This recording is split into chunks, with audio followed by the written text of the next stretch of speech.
How to create a top-notch caption for your Instagram post. Well, hi everyone, it's me Lana from Create, Login and Delete. Please make sure to watch this video till the end. So the very first step is to open any web browser and head over to ChatGPT sites. It will take you to this page.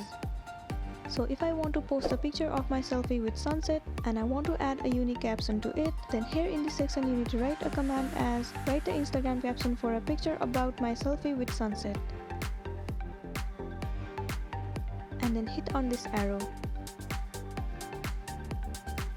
It will start to generate a suitable caption for your post.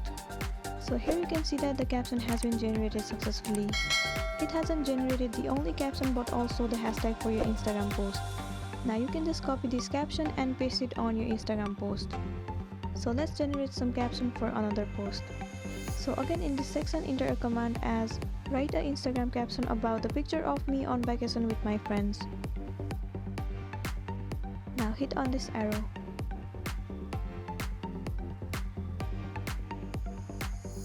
So the caption for your post has been generated successfully. So this was for today, and with the help of this process you can easily generate a top-notch caption for your Instagram post. I hope this video is gonna help you out.